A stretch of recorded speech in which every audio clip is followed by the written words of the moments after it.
እሱን በዝማሬ እንድናመሰግን የረዳን የፈቀደልን አምላካችን እግዚአብሔር የተመሰገነ አሜን። አጠራራ ጊዜ እናመራለን።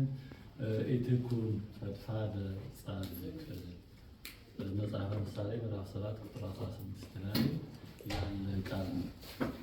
እጅግም ጻድቅ አትሁን፣ እጅግም ጻድቅ አትሁን ወኢትጠበብ ፈድፋደ ከመ ኢትጌጊ ይላል ግዙ። እጅግም ጻድቅ አትሁን በጣምም ጠቢብ አትሁን፣ እንዳትበድል ይላል ግዙ። አማርኛው እንዳትጠፋ ይላል። ሀሳቡ ተመሳሳይ። ስለዚህ ርዕሳችን እጅግ ጻድቅ አትሁን ምን ማለት ነው? እንዴ የተሰባሰበ የተጠራ ነው ጻድቅ ለመሆን አይደል? እና እጅግም ጻድቅ አትሁን ሲል ምን ማለት ነው? ጊዜ የመጽሐፍትን ቃል መጽሐፍ ቅዱስ ይላል ቤተክርስቲያን አባት በውስጡ ብዙ አይነት አትክልት ብዙ አይነት አዝርዕት እንዳሉት ሰፊ ለም ማሳ ነው።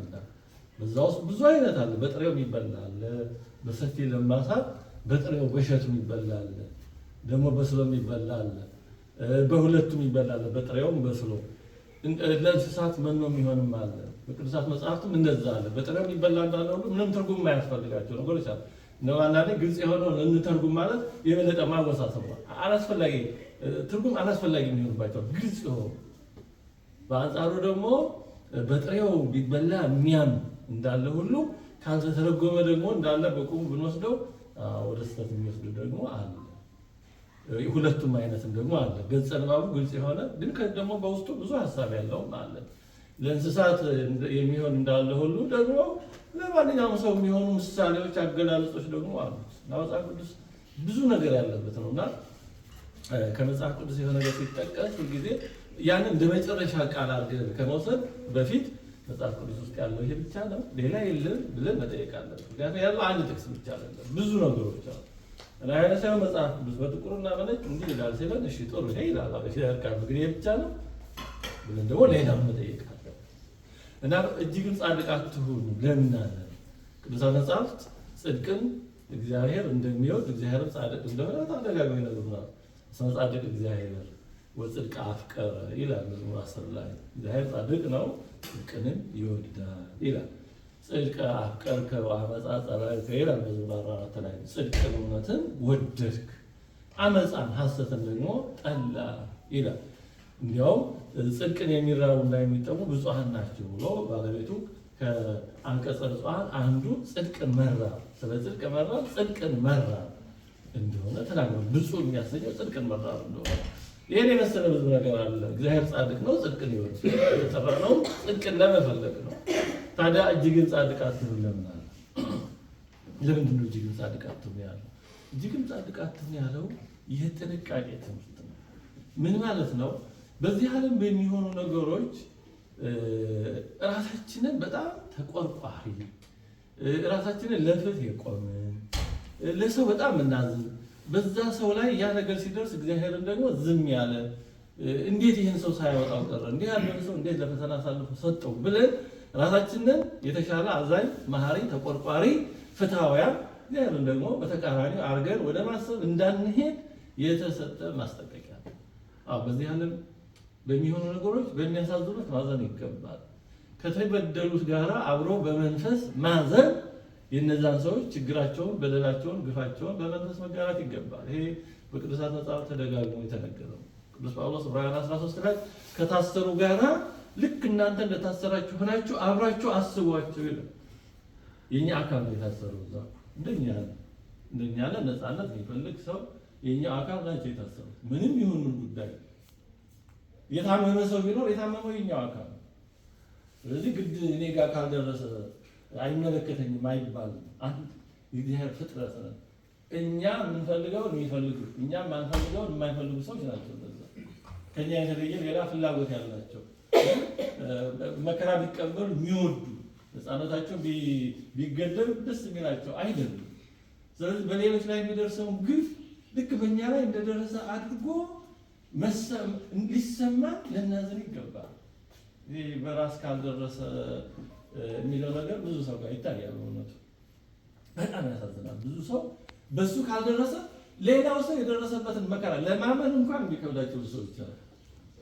ነገሩን ጣይም ላድርግላችሁና አዲስ አበባ አንድ የሆነ ሰው በዚህ ባሉት ሁኔታዎች አጥሩ እንደዚህ ብዙ ነገር ብቻ ብዙ ነገር ተጎዳድቶ ነው መሰል ከአንድ ጉባኤ ወደ ሆነ ቦታ ሲሸኘኝ እኔ ከዚህ በፊት አለ ሰው እንዲሆኝ እንዲደርሰው ቢሲል ውሸት ይመስለኝ ነበር፣ ፖለቲካ እየሰሩ ይመስለኝ ነበር።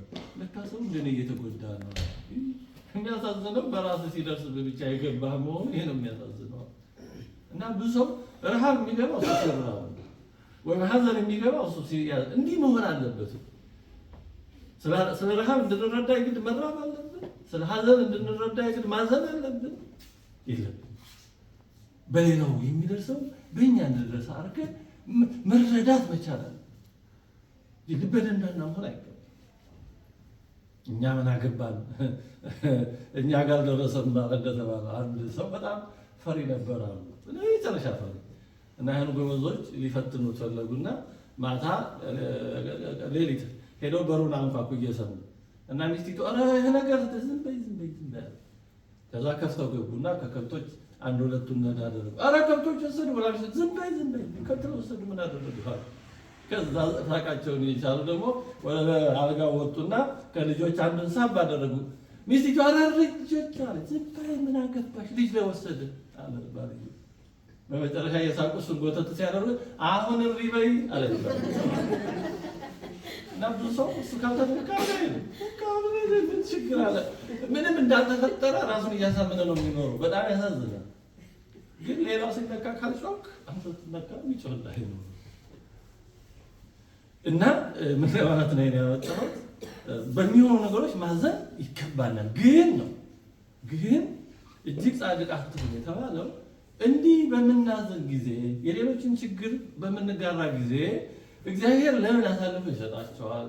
ለምን እንዲህ አይነት ነገር እንዲሆንባቸው ይፈቅዳል? እያል ራሳችንን የተሻለ ጻድቅ፣ ተቆርቋሪ፣ አዛኝ እግዚአብሔርን ደግሞ አሳልፎ ሰጪ፣ መከራን አምጪ አድርገን እንዳናስብና ባልተረዳነው ነገር እግዚአብሔር ጋር እንዳንጣላ የተሰጠ ማስጠንቀቂያ ማሳሰቢያ። እጅግ ጻድቅ ከእግዚአብሔር በላይ ጻድቅ የሆንኩ እንዳይመስልህ። እንዴ እግዚአብሔር ለምን ይህን ነገር ዝም ይላል እንዴት ይሆናል ብለህ እግዚአብሔር ጋር ስትጣላ እንዳትገኝ፣ ስንጣላ እንዳንገኝ የተሰጠ ማስጠንቀቂያ። በኢዮብ ላይ የደረሰውን ጓደኞቹ ስላልተረዱ ኢዮብን የፈተኑት በዛ ሁኔታ ነው። ለምናውቀው ኢዮብ ሶስቱ ጓደኞች ሲሄዱ ጥሩ ነበር አካሄዳቸው። ሀብት ንብረቱ ጠፍቷልና እግዚአብሔር ይርጠብ፣ ታሟልና እግዚአብሔር ይማር፣ ልጆቹን አጥቷልና እግዚአብሔር ያጽናለን ብለው ሄዱ። ሶፋይ በጣም ጥሩ ሀሳብ። ሲደርሱ ግን የሰሙት ከሚያዩት ጋር በጣም የተራረቀ ስለሆነ ነገርን ማየትና መስማት የተለያየ ስለሆነ ሲያዩ በኢዮብ ላይ የደረሰው እጅግ ከባድ ነገር ነው። ስለዚህ እንደደረሱ ቃል ያወጣው ደርሶ 7 ቀን ዝም ብለው አብረው ችግሩን እየተጋሩት ቆዩ። በጣም ትልቅ ነገር። በሰው ላይ የሚደርስን ነገር ዝም ብሎ ገና እንደደረሱ አሁን ለምሳሌ ሰውን መቼም ሀዘኑን ደስታ እኛ ጋር ነውና ለማጥራራት ሲኬድ ገና ቁጭ እና በቃ ይዞ ምናምን አይባልም። በተቻለ መጠን ቁጭ ብሎ የዛን ሰው ችግሩን በመንፈስ ለመጋራት መሞከር በጣም ትልቅ ነገር። አንዳንዴ ከቃላት በላይ ቁጭ ብሎ አብሮ መጋራት ጊዜ መስጠት ትልቅ ነገር ነው። አይመስላችሁም? አንዳንድ ቃላቶቻችን ሳናስበው ሊሰብሩ ይችላል። ቁጭ ብሎ አብሮ መጋራት ትልቅ ነገር ነው። ጊዜ መስጠት እና ዝም ብሎ እንደተደረሰ ቃል አይወጣም። ዝም ብሎ ሁኔታውን ማየት ያስፈልጋል። ለምሳሌ ሰው ባዘነበት ጊዜ ማጽናኛ ትርጉም ላይኖረው ይችላል። ያን ሰው ያንን ጥሩ ነገር በጥሩ ስሜት እንዳይወስደው ሊያደርግ ይችላል። አሁን ሰው እንደሞተ ወደ አሁን አንዳንድ ሰዎች በቃ ቸኩለው ገና አስከሬን ከቤት ሳይወጣ ሳይቀበል ጉባኤ ሲሰጥም ይህ እንዲህ ያለው ነገር አይጥመኝም። ሁሉም ጊዜ አለው። ሰው እኮ ነው የሞተው፣ ቀላል ነገር አለ። የሞተብንን እንኳን አልቅሶ መቅበር ተገቢ፣ ሁሉም ጊዜ አለ።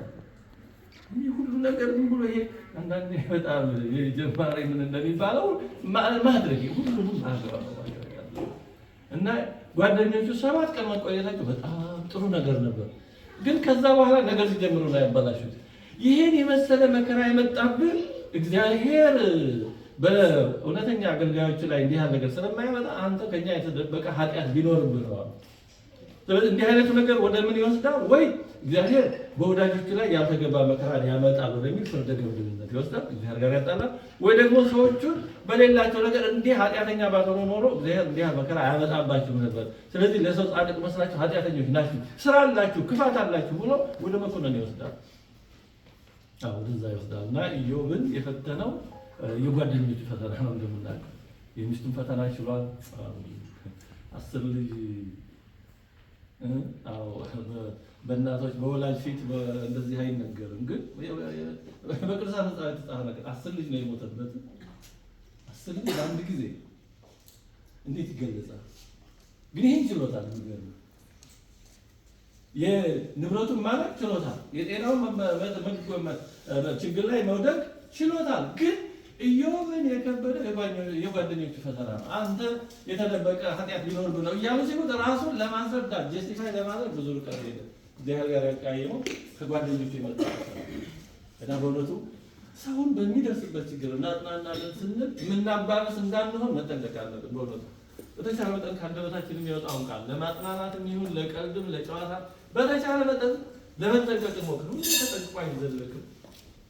አሁን ዳግም እንጠነቀቃለን ስንል የበለጠ እናበላሽ እንችላለን። ግን በተቻለ ግን እናስብ። የማያስተኛ ነገሮች ተኝተው ያድራሉ እንደተባለው በጣም እንጠንቀቅ።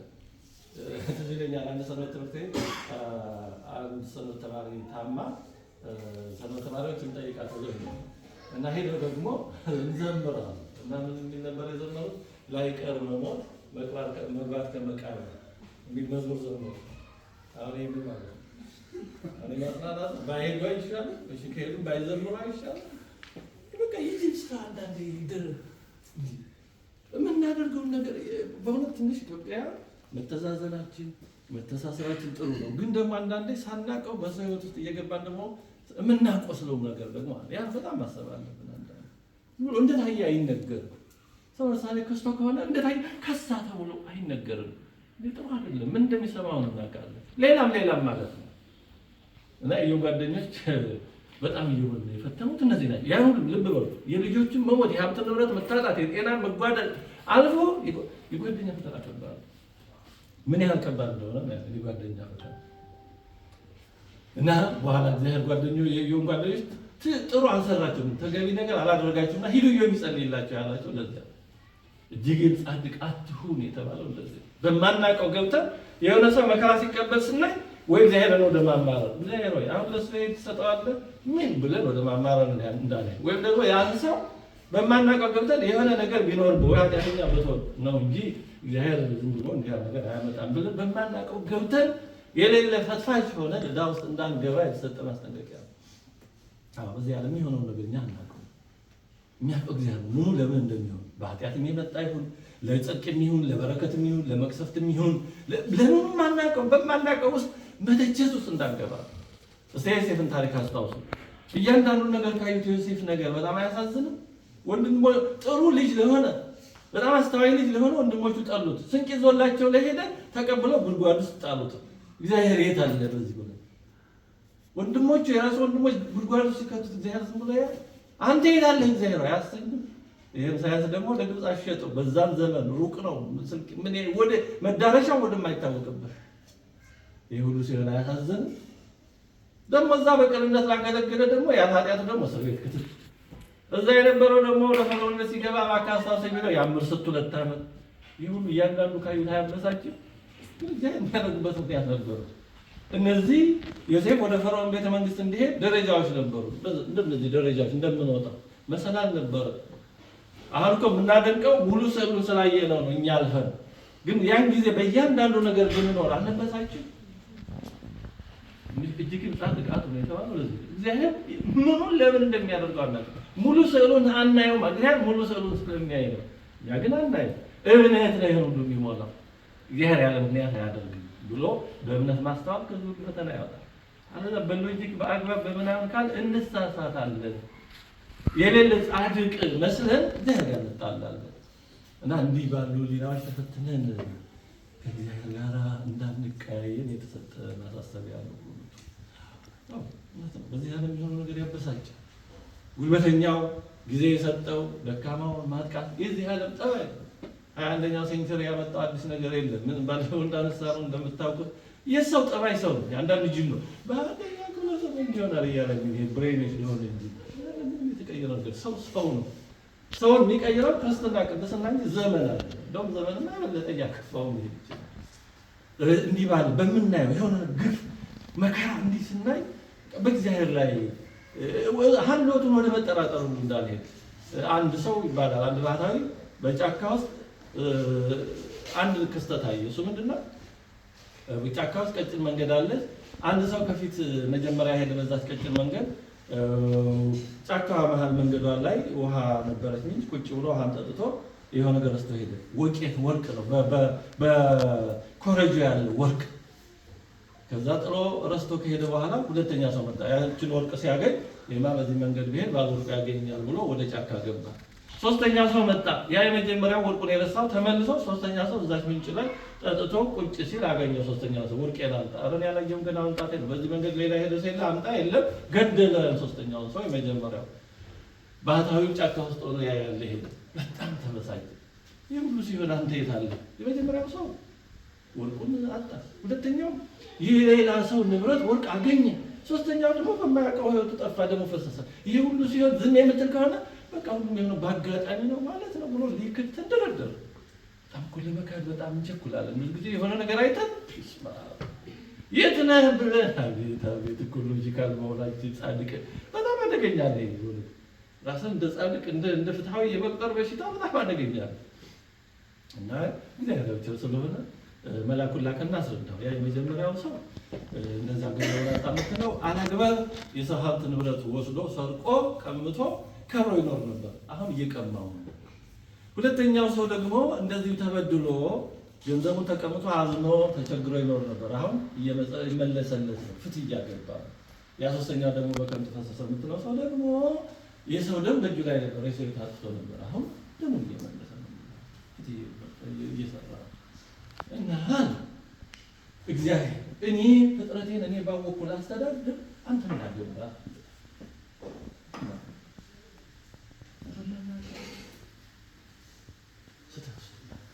እጅግን ጻድቃ እግዚአብሔርን ተጠያቂ ራሳችንን ዳኛ አድርገን እንዳናቆም ማለት ነው፣ ያለማወቅ ነው። እና እጅግን ጻድቃቱን የተባለው እንዲህ ያለው አንድ ሰው ታሞ ብናይ ማዘን አለብን፣ ተቸግሮ ብናይ ማዘን አለብን። የምንችለው ለመርዳት ጥረት ማድረግ አለብን፣ እግዚአብሔር እንድንረዳዳ። ግን ከዛ አልፈን ግን አይ እግዚአብሔር አሁን ለገሌ ይሄን ተሰጠው ማለት የለብንም። እንደዛ የሚሉ ሰዎች አሉ። አሁን ላንቺ የሚገባው ይሄ ነው ይላል። እያስተማሩ አጥናን ተውቶ አቤት እግዚአብሔር ቢኖርም አሁን ለሱ የሚገባው የሚሉ ሰዎች በጣም ለዛ ሰው የሚጠቅመውን አናውቅም። አውሎጊስ አንዱ ለታሪክ አውሎጊስ ይባላል።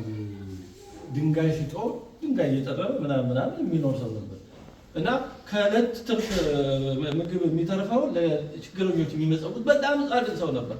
አባ ዳንኤል የሚባል ታላቅ ባህታዊ የገዳመ አስቄጥስ አባ ዳንኤል ሲሄድ አውሎጊስን አገኘው እና ግብሩን አየ። ግን ደሃ ነው፣ ድንጋይ ሽጦ ምናምን እና አባ ዳንኤል ወደ እግዚአብሔር አመለከተ። እባክህ ሀብት ስጠው፣ ይሄን የመሰለ ሰው እንዲህ በድንጋይ ሽጦ በሚተርፈው የሚመጸውት እንዲህ ከሆነ ሀብት ቢያገኝ ባለጠጋ ቢሆን ምን ያህል በሰራ ነው። እና በዚህ ጊዜ እግዚአብሔር ለአባ ዳንኤል ምን አለው? በኋላ ጠባይ የሚለውጥ ትዋሳለህ፣ ኃላፊነት ትወስዳለህ። እዋሳለሁ እና ለአውሎጊስ እግዚአብሔር ሰጠው። ድንጋይ ሲቆፍር ድስት ሙሉ ወርቅ አገኘ።